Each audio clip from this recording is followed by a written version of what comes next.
Many people see him simply as the financial backer of Howard Carter. Do you think that perception underestimates his intellectual engagement with Egyptology? That drove me to write a book about him because I felt he was entirely underrepresented. And without that sense of intellectual curiosity, he would not have found the tomb of Tutankhamun. Ancient Egypt, archaeological discoveries, voices of Egyptology, inside museums and excavations. Welcome to Egyptology Now. Hello and welcome to Egyptology Now, the podcast where we explore the latest research and discoveries about ancient Egypt. I am thrilled to bring you this very special episode. It marks the official launch of our new platform, Egyptology Now. And I couldn't imagine a more fitting place to begin our journey than here, at Highclere Castle. To many, these iconic towers are the face of Downton Abbey, but for us, Highclere represents a much deeper history. This was the ancestral home of the 5th Earl of Carnarvon, the man who, alongside Howard Carter, changed archaeology forever with the discovery of the tomb of Tutankhamun. It is this legendary connection that brings me to the stage today.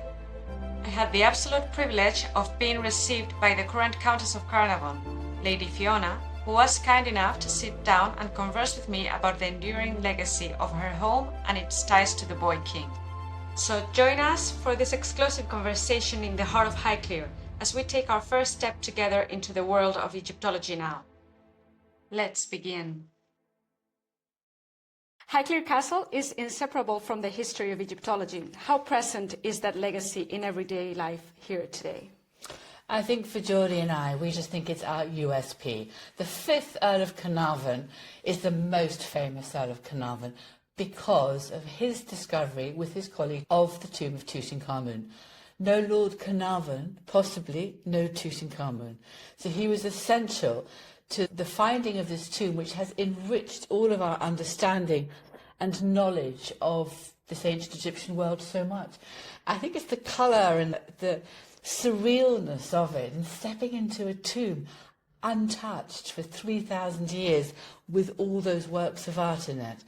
We do owe him an enormous amount, and it's a legacy we're very proud to share, both through the exhibition here and through the writing I've tried to do, bring it alive. When you first began researching your husband's ancestor, what surprised you most about Lord Carnarvon's role in the discovery of Tutankhamun's tomb? I already understood that it was his passion, obsession, his love for Egypt, for the Egypt of the time in which he worked, for the modern Egyptians of 1912, 1914 and after the war, for his fascination, intellectual and in the sense of with his own eyes, of the works of art they created.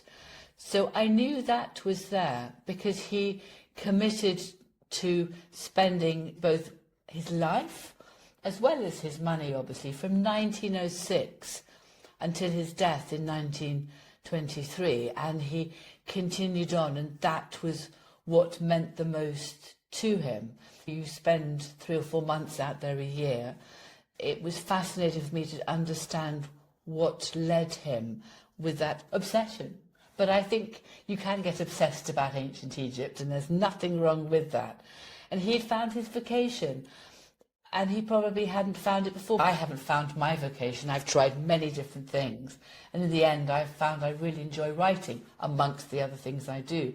He tried different things, but then this was the main focus of his life. So you find it at different times of your own life, and he was lucky enough to be able to follow it. Many people see him simply as the financial backer of Howard Carter.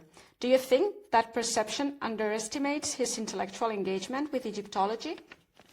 That drove me to write a book about him because I felt he was entirely underrepresented. In 1922 and in the 1920s, he was the front page news because his colleague was Howard Carter, but the first biography was written about Howard Carter. I don't have a problem with that, but it's the story of two men and the king they found, Tutankhamun. And I think he's an interesting character, full of humour and intellectual inquiry, for which he's not often given recognition. And without that sense of intellectual curiosity and continued resilience, he would not have found the tomb of Tutankhamun. In the end, they were a team. They were working together. Howard Carter was utterly obsessed about everything Egyptology, and he was very detailed, a fantastic draftsman, and a very good right-hand man, ADC to Lord Carnarvon. They both could spend hours discussing everything Egyptological. And then Lord Carnarvon was able to ask all the great Egyptologists of the day to stay at Highclere Castle, from Herbert Winlock to Alan Gardner, to Percy Newberry, to Harold Jones, Leonard Woolley, all came to stay here to chat, to discuss, to consider where to look next, how they could find, like on a treasure hunt, this lost tomb.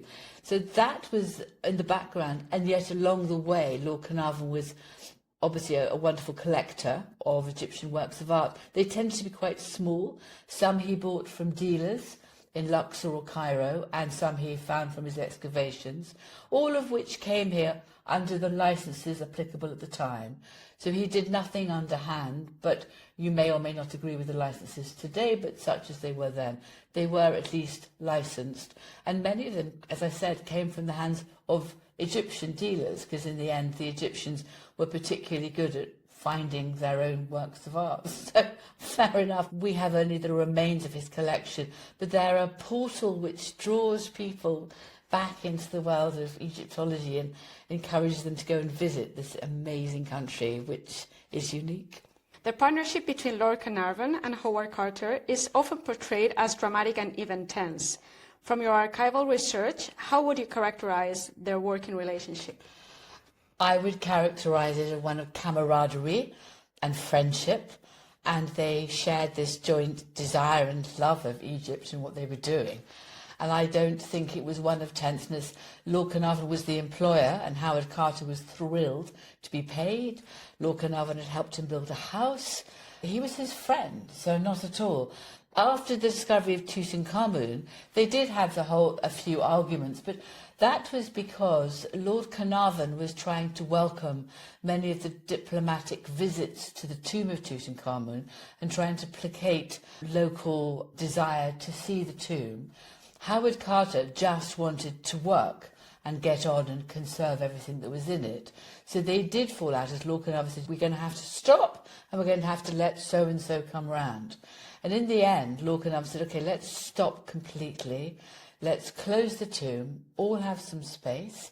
He sailed up to Aswan. Howard Carter went to just collapse. They were so wiped out with the stress and exhaustion of what they'd found. And the centre of the world's press and media focused in on them, particularly Lord Carnarvon. So he was trying to make many people happy, from the King Farouk of Egypt and his family to the different plenipotentiaries and the officialdom and all the different museums. Really challenging. And he was a modest man who loved having his head in a book. He loved reading and he loved his family. And he never sought celebrity status. He was the most unlikely celebrity. And he tried to do his best. All the pressure they were going through, because it was a huge discovery. I don't know if you had the chance to visit the new Tutankhamun's galleries at the Gem. I haven't done that. These new galleries are displaying many more objects than before.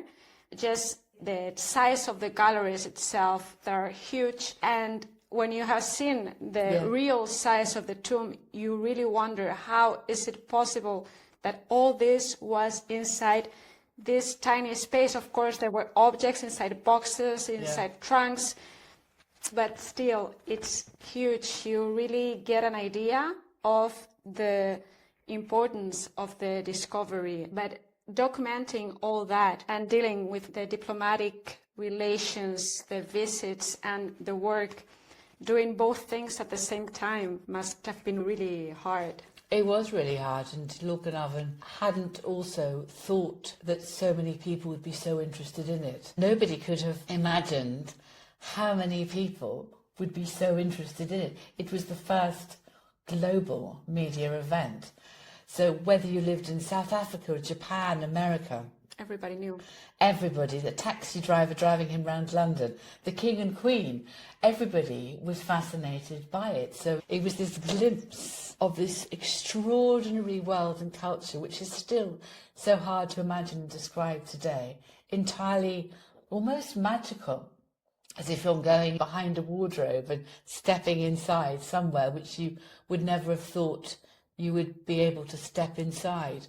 So for all those reasons, it was a huge challenge. Do you think Lord Carnarvon understood the magnitude of what they had found? I think he did understand the magnitude of what he did find, and he was trying to deal with it. He actually was a very interesting man, because he'd gone to see Pathé Ciné, and then he'd gone to see Gaumont and Co. to see if they could produce a film about it. This was the infancy of the film world, so he was really forward-looking in terms of technology. So he'd set up various interviews in London. He'd gone to see the team who discovered Everest to understand how they'd managed to deal with the press. So he'd gone behind the scenes of other similar things to understand how he could best take it forward. So that's what he did. He wanted to write a book about what he'd found in the discovery in the tomb of Tutankhamun. And he wanted to write a book which was not too expensive so that everybody could buy it. And of course he never lived to write the book, so that's why I really wanted to write a book as well that was not too expensive, that everybody could read wherever they lived and join in his understanding of what he found and how he found it. Lord Carnarvon's journey was cut short just as his greatest discovery was beginning to captivate the world. He left behind a legacy of curiosity, a revolutionary partnership with Howard Carter, and a story that was almost lost to time. But his death was only the beginning of a new chapter for Highclere. In the next part of our interview, Lady Fiona reveals the untold story of the woman who saved the excavation, the truth behind the legendary pharaoh's curse, and the modern ethics of exploring the past. Make sure to subscribe and turn on notifications so you don't miss part 2, The Widow's Legacy and the Pharaoh's Curse. See you in the next video.